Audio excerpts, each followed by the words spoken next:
In 2022, large sections of the UK's canals were shut down, not because of repairs, but because there simply wasn't enough water to keep the locks running.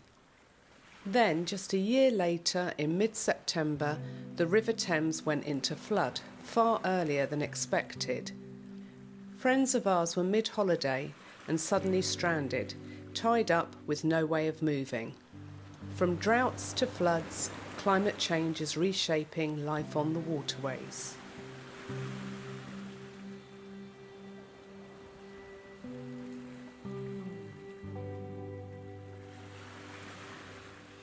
Hello and welcome back. Today we're bringing you something a little different, a look at how climate change is already affecting our canals and rivers, from droughts and closures to sudden floods. It's a bigger picture than we usually cover, but one that's starting to impact all of us who live and cruise on the waterways.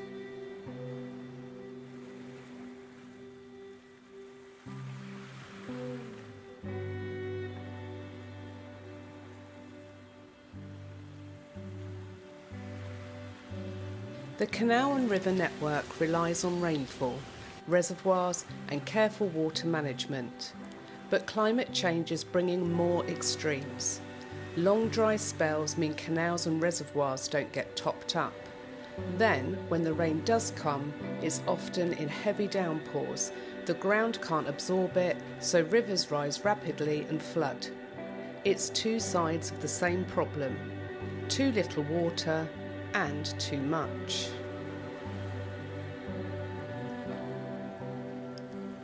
During droughts, boaters face lock closures, shallow pounds and even the risk of grounding, especially for Widebeams. Cruising plans are thrown out overnight and businesses along the cut feel the knock-on effect. We remember summer 2022, when Widebeams were stuck for weeks, waiting for lock flights to reopen. And this isn't just history, it's happening right now. As of today, around 20% of the UK canal network is closed or restricted because of drought. That's roughly 400 miles of waterways.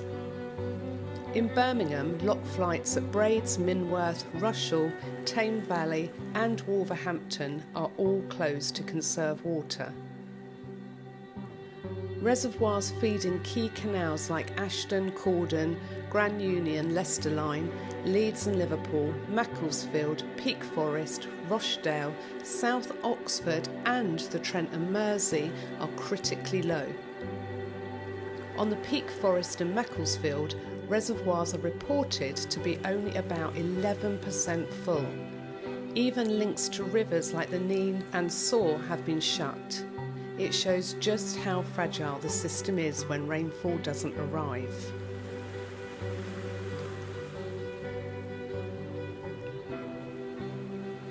On the flip side, floods can arrive fast and unexpectedly. The Thames went into flood last September, weeks earlier than usual. Our friends found themselves stuck mid-holiday, unable to move until the water dropped. Floods don't just stop journeys, they can pull boats off moorings, damage banks and create real dangers for anyone living afloat.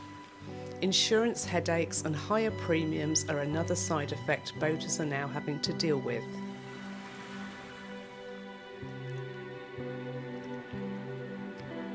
The Canal and River Trust and Environment Agency are doing what they can. The CRT back pumps water to recycle it through lock flights. They urge boaters to share locks and use paddles carefully.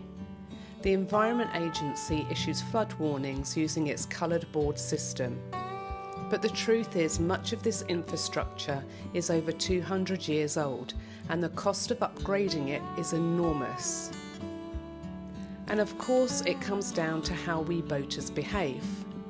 Just this weekend, we were stuck at a lock when a tiny boat went straight through, shutting the gates behind them, even though we were clearly approaching. That single action wasted a full lock's worth of water and left us stranded and waiting.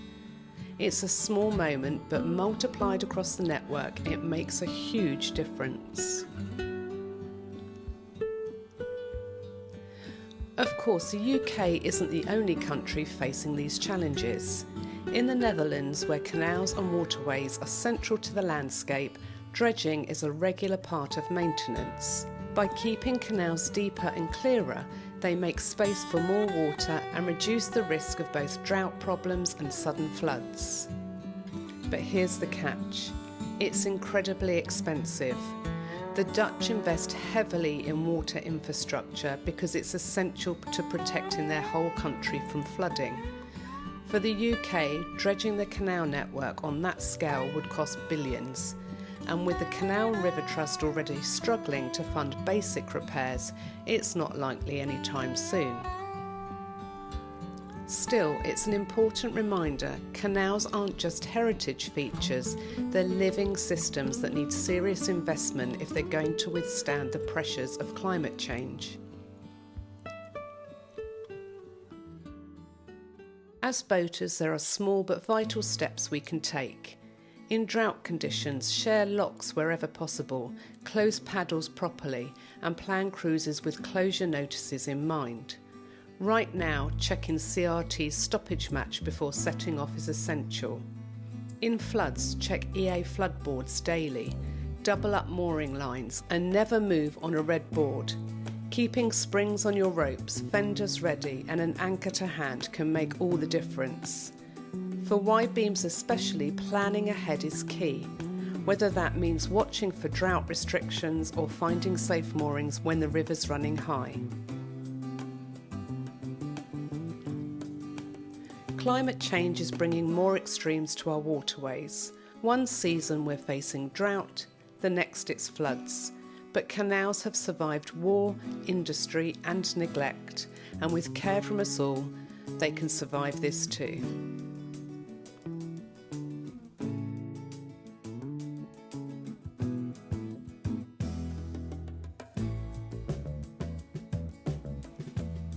Have you been caught out by droughts or floods on the waterways? Share your story in the comments.